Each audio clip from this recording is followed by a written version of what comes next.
Shalom, queridos. Deus os abençoe.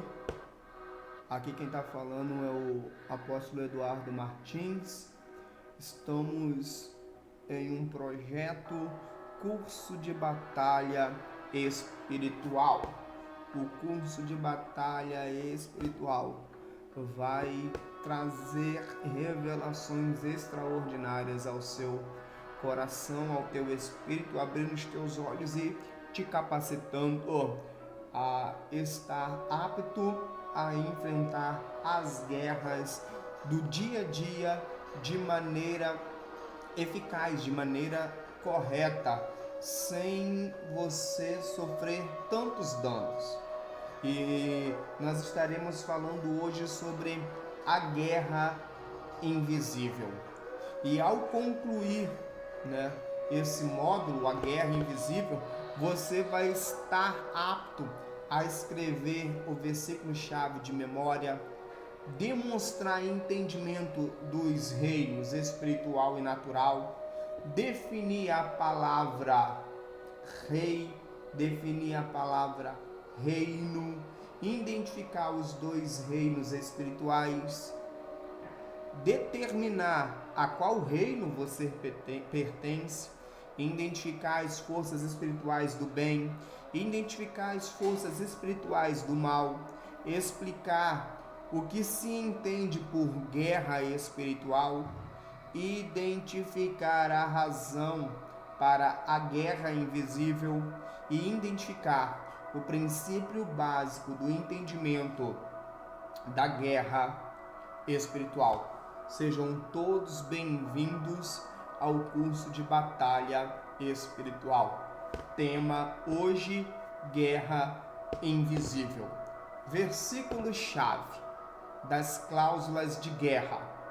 Efésios 6:12. Porque a nossa luta não é contra o sangue e a carne, e sim contra os principados e potestades, contra os dominadores deste mundo tenebroso, contra as forças espirituais do mal nas regiões celestes. Como você aprendeu na introdução desse curso, existe uma grande guerra que está sendo travada no mundo hoje. Não é um conflito entre nações, tribos, líderes de governos. Não é uma rebelião ou um golpe de Estado. É uma batalha invisível que tem lugar no mundo espiritual. E neste módulo, esse módulo introduz a guerra invisível, na qual cada crente, cada pessoa, independente da sua cor, raça, tribo, nação, crédulo de fé, está comprometido. É uma guerra na qual ninguém usa uniforme, porém na qual cada um é alvo.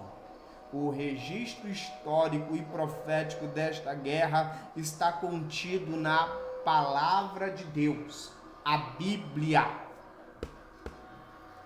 Nós vamos ver os reinos natural e espiritual. Para entender esta guerra invisível, você primeiro deve entender os mundos natural e espiritual. O homem existe em dois mundos, o mundo natural e o mundo espiritual. O mundo natural é o que pode ser visto, sentido, tocado, escutado ou tateado. É tangível e visível.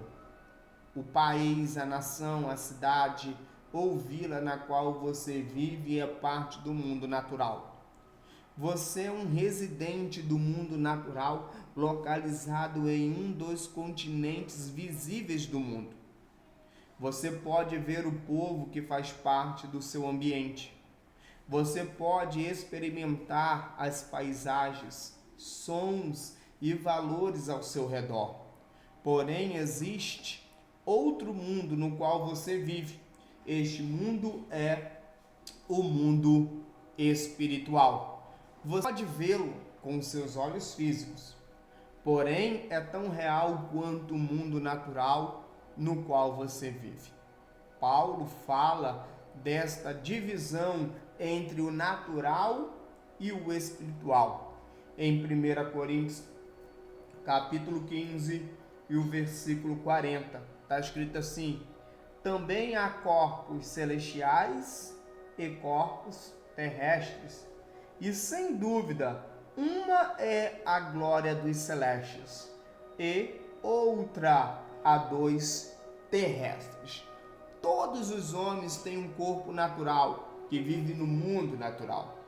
Porém, o homem também é um ser espiritual, com espírito e alma eternos. O homem é corpo, espírito e alma.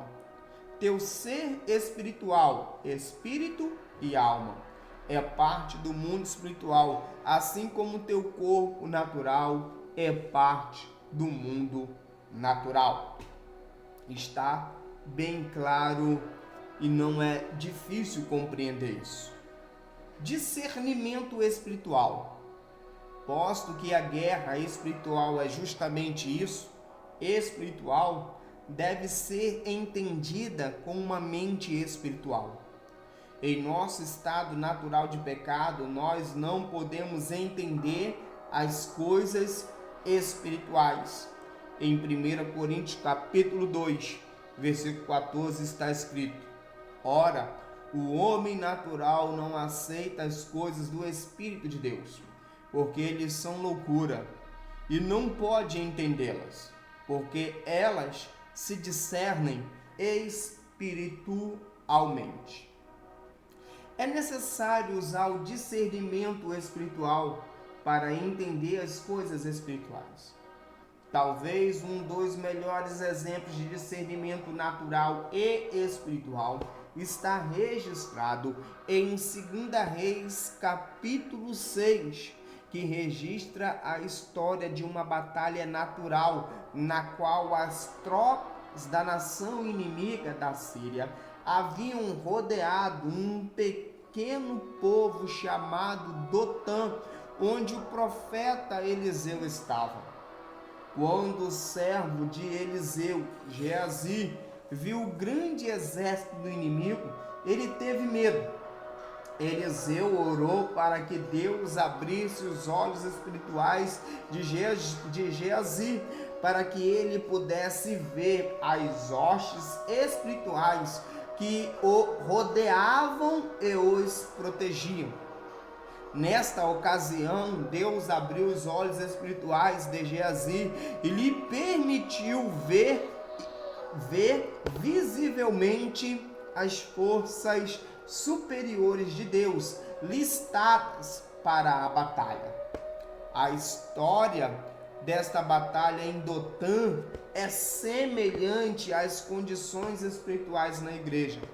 Há alguns, como Eliseu, que veem claramente dentro do reino espiritual. Eles sabem o que existe um conflito que está ocorrendo. Têm identificado o inimigo e reconhecido as grandes forças de Deus que asseguram a vitória.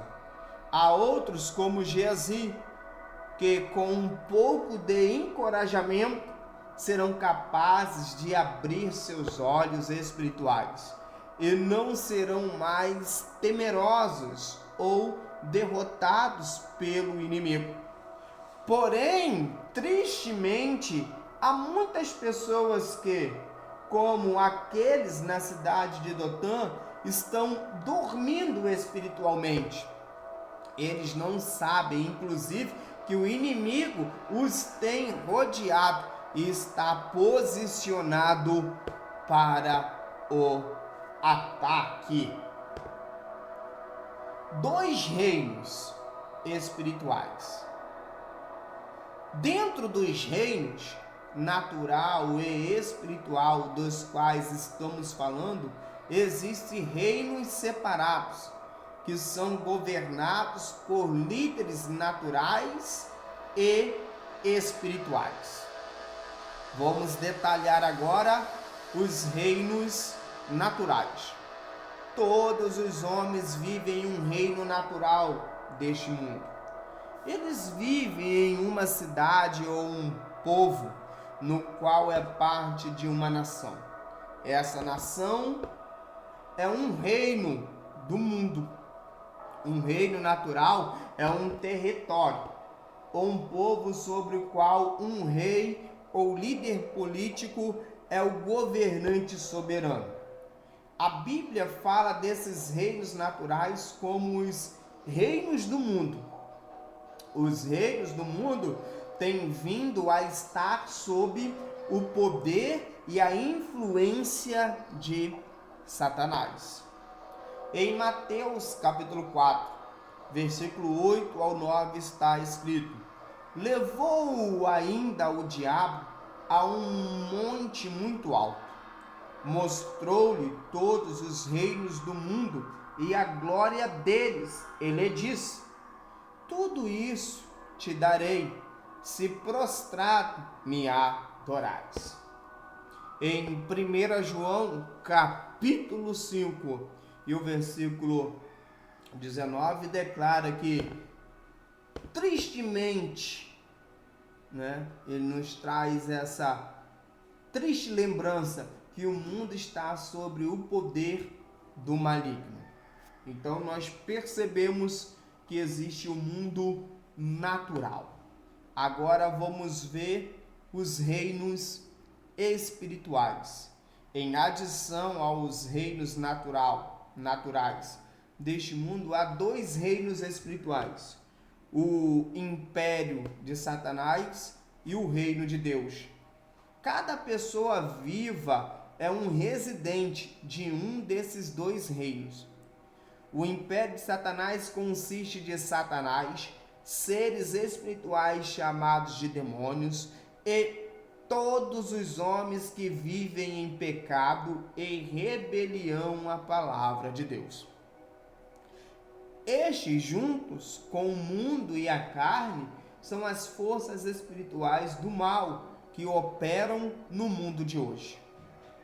O reino de Deus consiste de Deus o Pai, Jesus Cristo, o Espírito Santo, seres espirituais chamados anjos e todos os homens que vivem em justa obediência à palavra de Deus.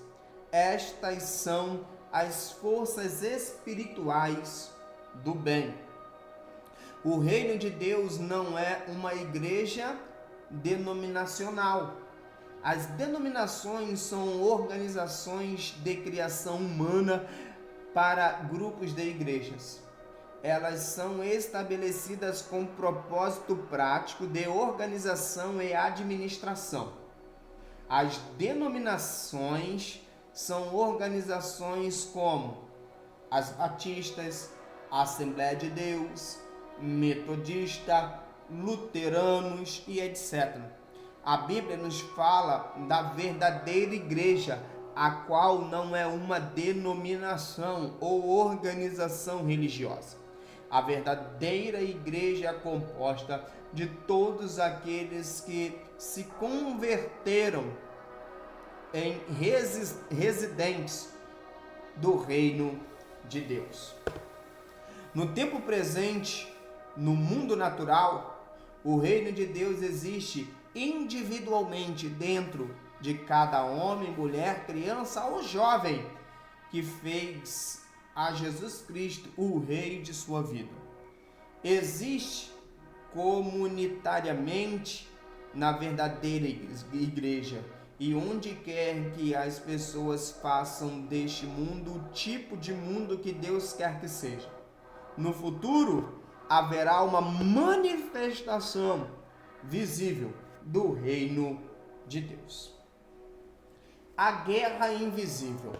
A batalha espiritual invisível é uma batalha que envolve a todos os homens e mulheres, posto que o império de Satanás seja um império espiritual.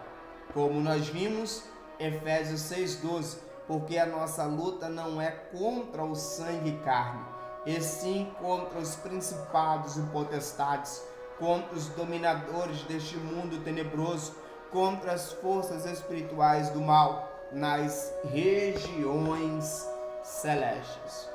A guerra espiritual não é uma batalha natural entre carne e sangue, não é uma batalha do homem contra o homem, não é uma batalha visível, é um conflito invisível no mundo espiritual, é uma batalha dentro e ao redor do homem. Não é uma guerra visível, porque os espíritos estão envolvidos, e aprendemos em Lucas, né, que um espírito não tem carne nem osso. Em Lucas 24:39, a guerra espiritual é multidimensional, o qual significa que é travada em diferentes dimensões. Ela é travada, primeiro, é uma batalha social entre o cristão e o mundo. Em João 15, versículo de número 18. João 15, versículo de número 18 nos traz essa compreensão. Vou estar lendo João 15,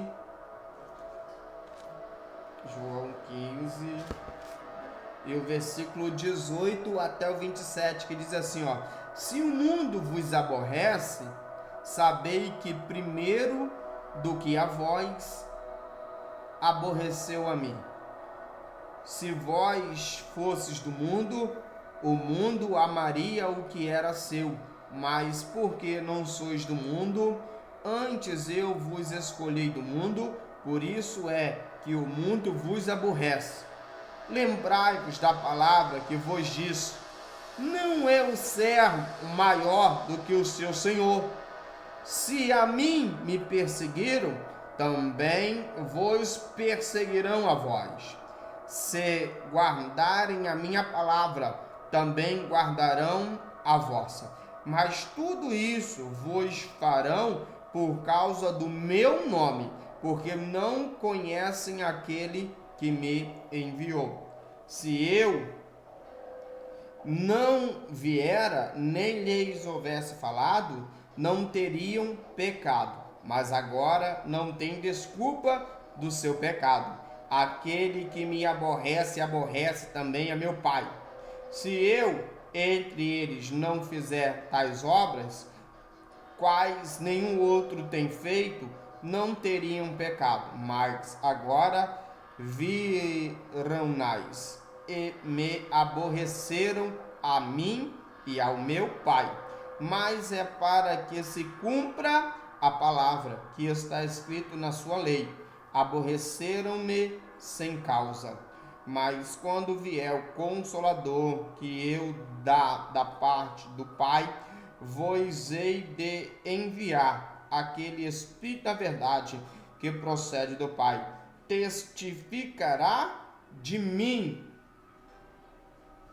e vós também testificareis, pois estivestes comigo desde o princípio. Então, a batalha espiritual multidimensional, ela primeiro acontece, socialmente, entre o cristão e o mundo. E também é uma batalha pessoal. É uma batalha pessoal entre carne e espírito. E nós vamos ler Gálatas, capítulo de número 5, versículo 16 ao 26, que está escrito assim: digo, porém, andai em espírito, e não cumprireis a concupiscência da carne. Porque a carne cobiça contra o espírito, e o espírito contra a carne, e estes opõem-se um ao outro, para que não façais o que quereis. Mas se sois guiados pelo Espírito, não estáis debaixo da lei. porque as obras da carne são manifestas, as quais são prostituição, impureza, lascívia, idolatria, feitiçaria, inimizades, porfia, emulações, ira, pelejas, dissensões, heresias, invejas, homicídios, bebedice, glutonaria e coisas semelhantes a estas, acerca das quais vos declaro, como já antes vos disse, que os que cometem tais coisas não herdarão o reino de Deus. Versículo 22. Mas o fruto do Espírito é amor, gozo, paz, longanimidade, benignidade, bondade, fé, mansidão, temperança. Contra essas coisas não há lei. E os que são de Cristo crucificam a carne com as suas paixões e concupiscências. Se vivemos no Espírito, andamos também no Espírito. Não sejamos cobiçosos de vanglórias, irritando-nos uns aos outros, invejando-nos uns aos outros. Então, em primeira instância, a gente vê que a batalha espiritual é uma batalha social entre o crente e o mundo. Nós lemos João 15, versículo 18 ao 27. E em segunda instância, nós vemos que a guerra espiritual é uma batalha pessoal entre o crente e o espírito. Nós lemos Gálatas, capítulo 5, versículo 16 ao 26. E em terceiro lugar, a guerra espiritual é uma batalha sobrenatural entre o cristão e os poderes sobrenaturais malignos. Efésios 6:10. Efésios 6:10, nós vamos ler: No demais, irmãos meus, fortalecei-vos no Senhor e na força do seu poder. Até o versículo 20. Revesti-vos de toda a armadura de Deus, para que possais estar firmes contra as astutas ciladas do diabo. Porque não temos que lutar contra carne e sangue, mas sim contra os principados, contra as potestades, contra os príncipes das trevas deste século, contra as hostes espirituais da maldade nos lugares celestiais. Portanto, tomai toda a armadura de Deus, para que possais resistir no dia mau, e havendo feito tudo, ficar firmes. Estais, pois, firme, tendo cingido os vossos lombos com a verdade, e vestida a couraça da justiça, e calçados os pés na preparação do evangelho da paz, tomando sobretudo o escudo da fé, com o qual podereis apagar todos os dardos inflamados do maligno. Tomai também o capacete da salvação e a espada do Espírito, que é a palavra de Deus.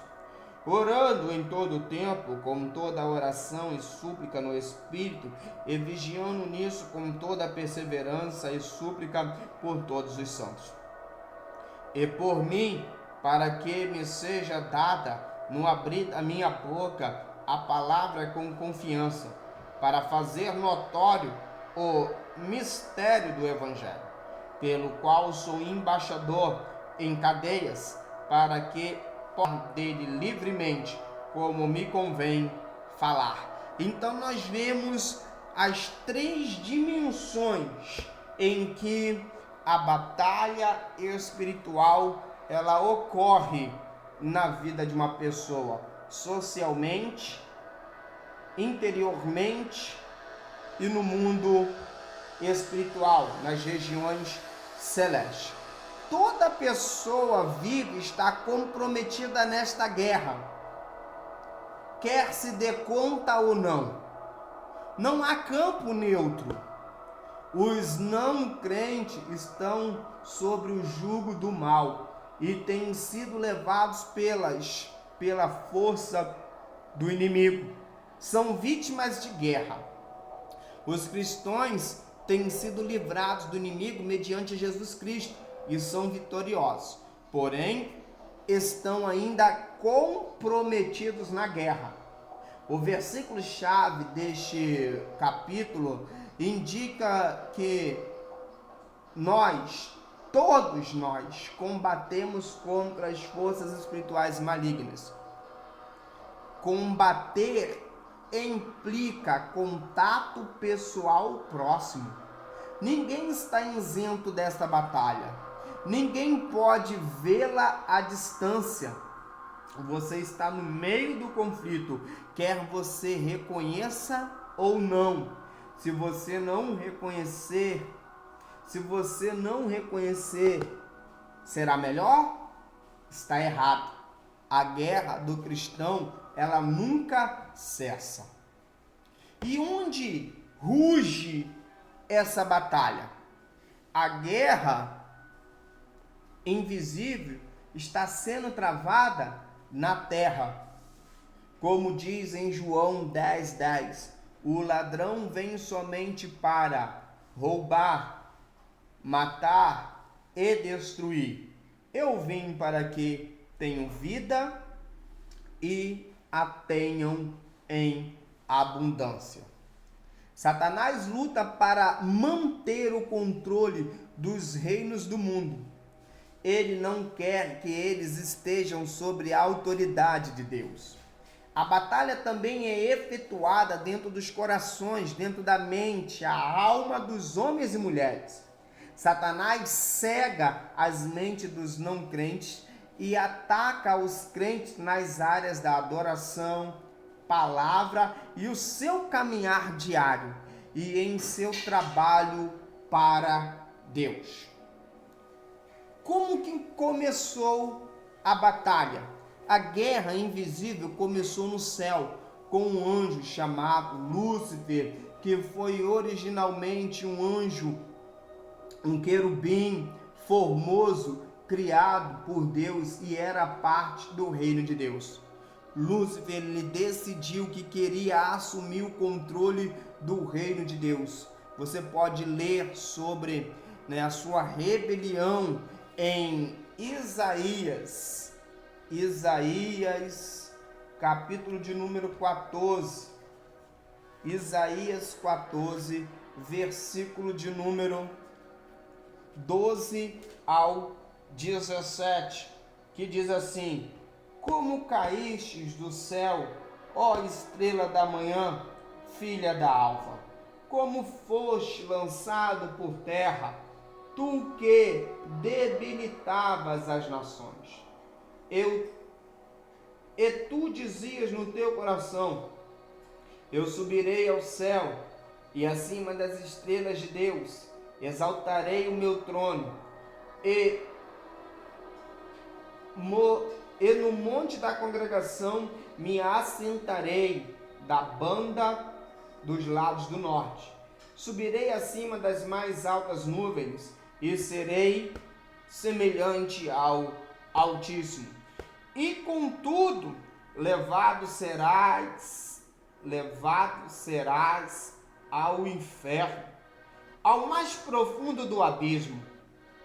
Os que te virem te contemplarão, considerar-te-ão e dirão: é este o varão que fazia estremecer a terra e que fazia tremer os reinos?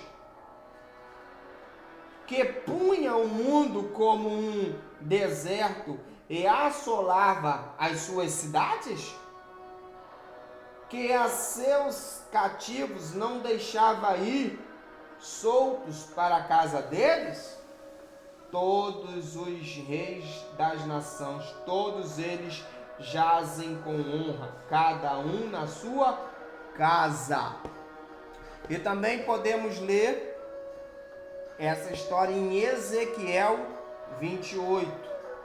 Ezequiel 28, versículo 12 ao 19, que diz: filho do homem, levanta uma lamentação sobre o rei de Tiro, e diz-lhe: assim diz o Senhor Jeová, tu és o aferidor da medida, cheio de sabedoria e perfeito em formosura.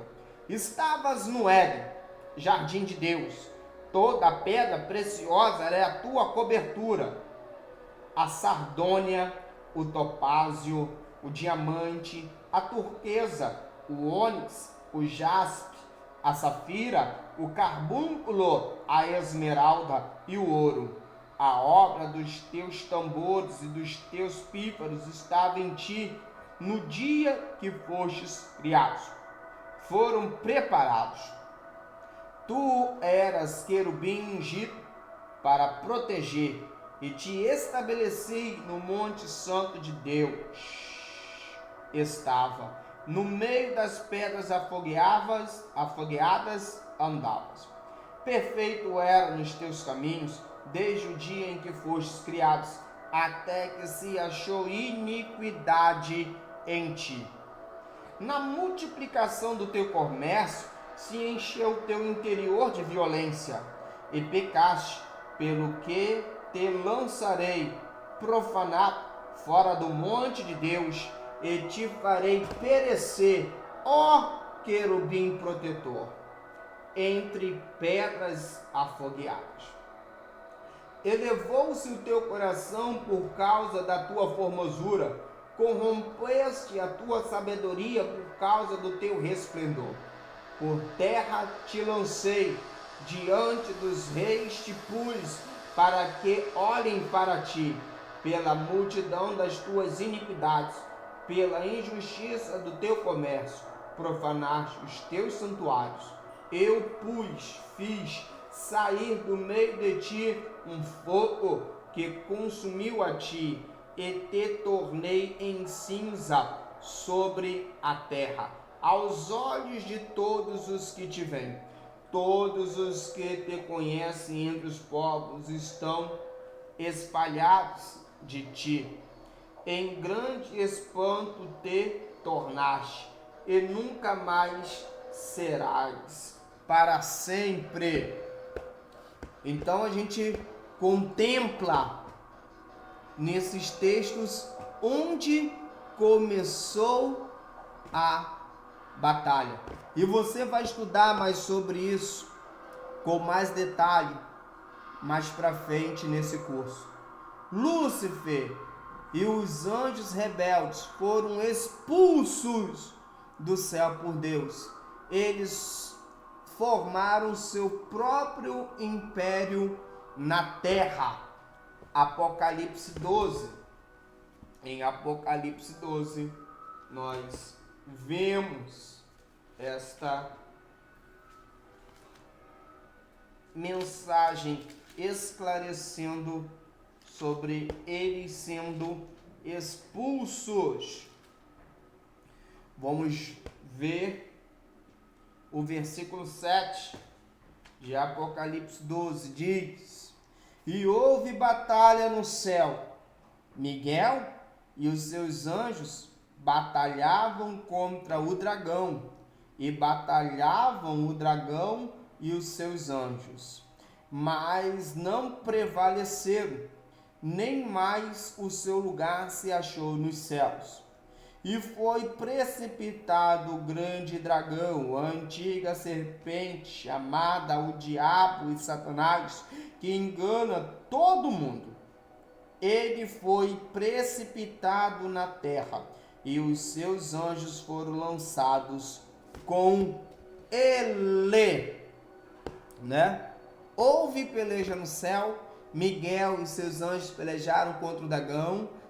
Também o dragão pelejou com os seus anjos contra os anjos de Deus, e foi expulso o grande dragão, a antiga serpente, que se chama Diabo e Satanás, o sedutor de todo mundo.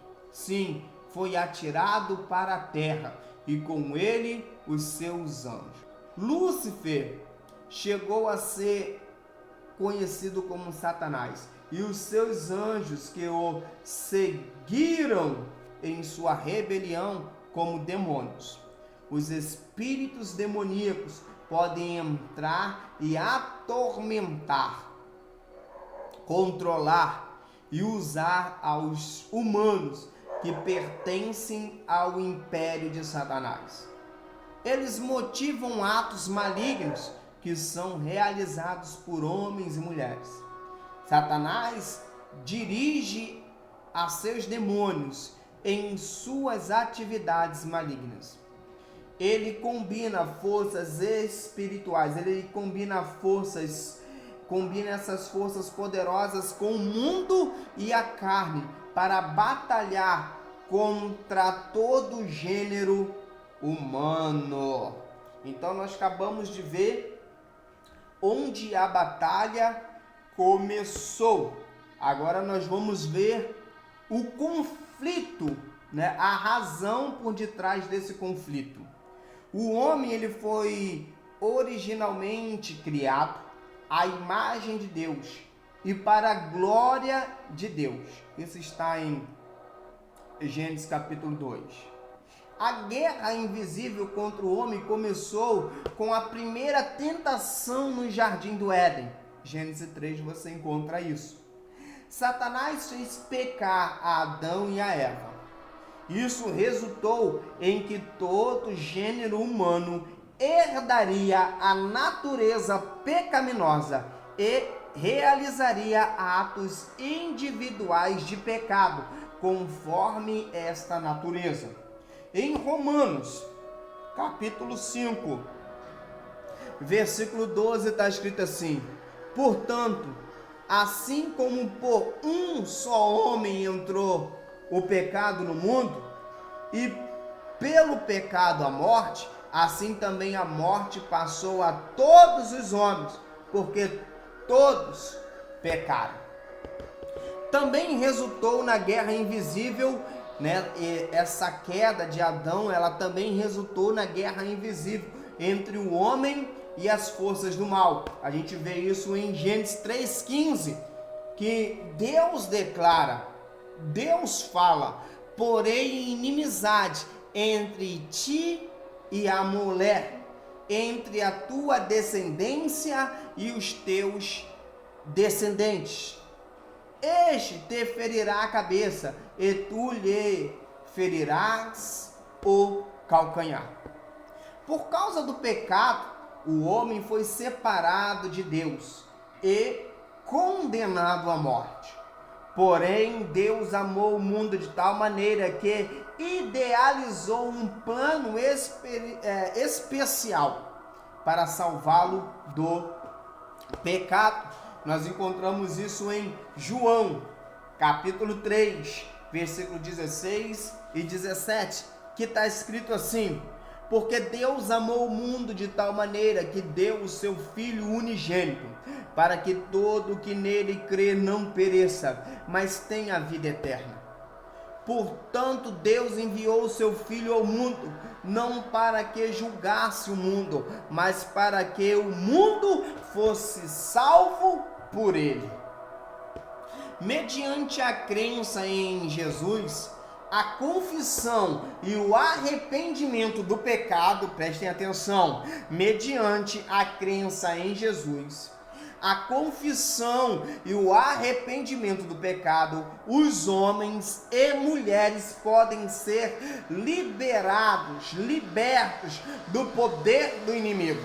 A morte e a ressurreição de Jesus não somente resultou na salvação do pecado, também derrotou o inimigo, Satanás. Em 1 João, capítulo 3, versículo 8, está escrito assim: aquele que pratica o pecado procede do diabo, porque o diabo vive pecando desde o princípio. Para isso se manifestou o Filho de Deus, para destruir as obras do diabo. Vamos lá? Porém, se Satanás está derrotado, por que a guerra ainda continua? Após cada guerra, sempre há resíduos de resistência inimiga. Tropas rebeldes que não se renderam e não se renderão, até que a força vencedora os obrigue a fazer isso. Embora Jesus tenha derrotado Satanás, nós estamos vivendo em território ainda ocupado pelas forças inimigas de resistência. Entender as estratégias de guerra espiritual nos dá a habilidade de tratar com esses poderes malignos. Satanás está tratando de manter os homens cativos no pecado. Mediante os métodos enganosos, ele está incitando aos homens e mulheres às luxúrias da vida pecaminosa. Ele aponta os afetos da alma e do espírito, os quais legitimamente pertencem a Deus. Como nós vimos, em João 10:10, o ladrão vem somente roubar, matar e destruir. E Jesus, ele veio para que a gente tenha vida e vida em abundância. Satanás ainda quer ser o governante supremo. Ele está travando uma batalha intensa pelo coração, a mente, a alma e o espírito do homem. As suas estratégias estão dirigidas contra Deus, seu plano e o seu povo. A batalha continuará até o grande conflito final, o qual você estudará mais à frente nesse curso sobre o conflito final. O significado da guerra espiritual. A guerra espiritual é a análise de participação ativa na guerra espiritual invisível. Inclui o estado das forças opostas do bem e do mal, as estratégias de Satanás e as estratégias espirituais para vencer Satanás. A guerra espiritual é mais do que uma mera análise de princípios espirituais. Inclui a participação ativa na guerra mediante a aplicação dessas estratégias na vida e no ministério. Uma das mais efetivas estratégias de Satanás é manter os cristãos ignorantes de seus enganos. Paulo diz que é importante conhecer as estratégias de Satanás. Em 2 Coríntios, capítulo 2, versículo 11, está escrito assim: para que Satanás não alcance vantagem sobre vós, pois não lhe ignoramos os desígnios. Devemos aprender tudo o que podemos sobre as estratégias de ataque de Satanás. Devemos também entender as bases bíblicas da vitória sobre Satanás e sobre as forças do mal. Nós somos chamados a um combate inteligente. É básico ao entendimento da guerra espiritual estes princípios chaves que nós vamos aprender. Você deve reconhecer que todas as batalhas da vida, sejam físicas, espirituais, emocionais, mentais, financeiras ou com personalidades humanas, são apenas manifestações exteriores de uma causa espiritual. Ainda que no mundo natural os problemas possam parecer ocorrer através de circunstâncias da vida, a base dessas batalhas naturais está no mundo espiritual. É só você ler a história de Jó. Capítulo 1 e 2 vai te trazer já esse entendimento. Já vai te confirmar este princípio que eu estou te trazendo. Temos tratado de corrigir os males desse mundo mediante a educação, legislação e um ambiente melhorado. Não tem funcionado porque os males invisíveis desse mundo são o resultado de uma causa espiritual subjacente. Não podem ser corrigidos por meio natural. Tem que ser tratado espiritualmente, usando os princípios espirituais. Vamos lá? A qual reino você pertence? No reino natural, um rei é o soberano de um reino. Todo o território e o povo no reino pertence a ele. Tem o poder da vida e da morte sobre seus súditos.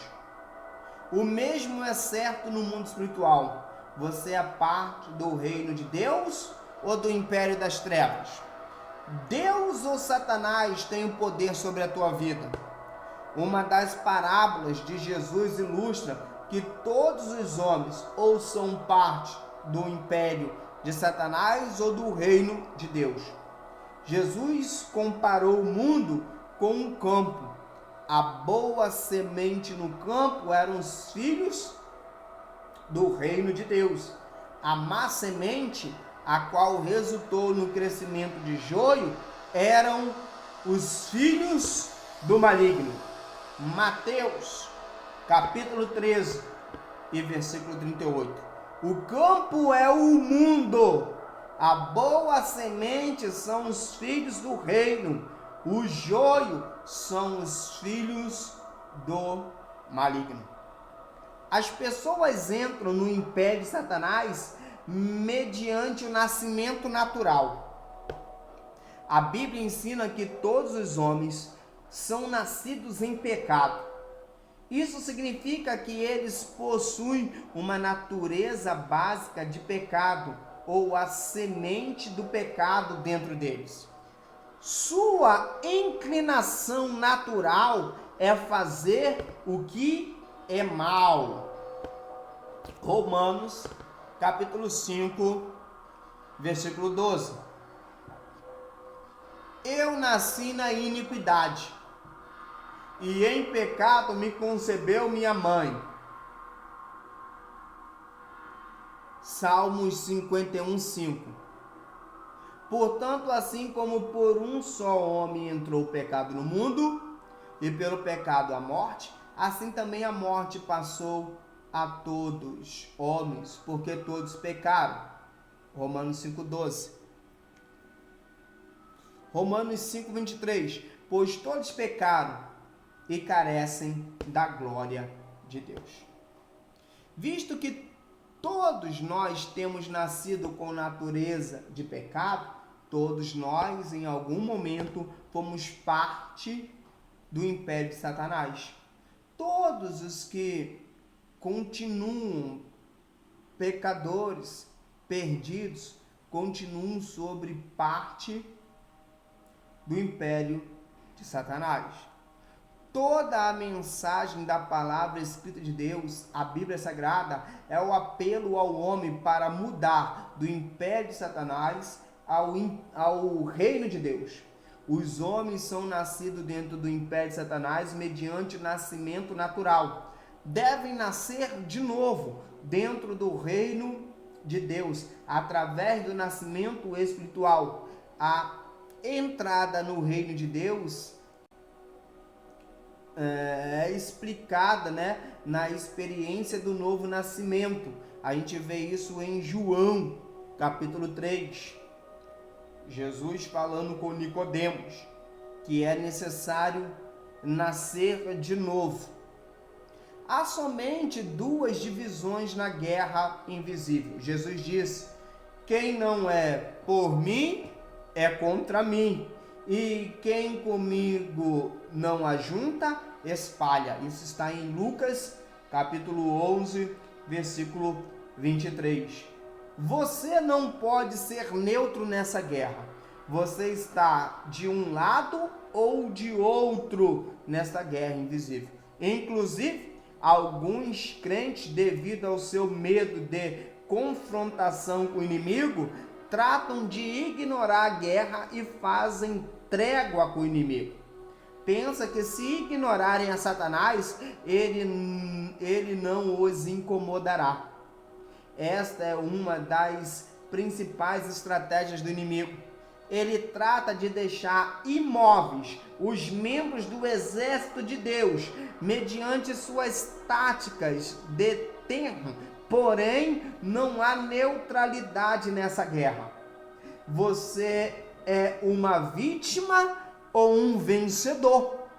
O chamado espiritual às armas está ocorrendo.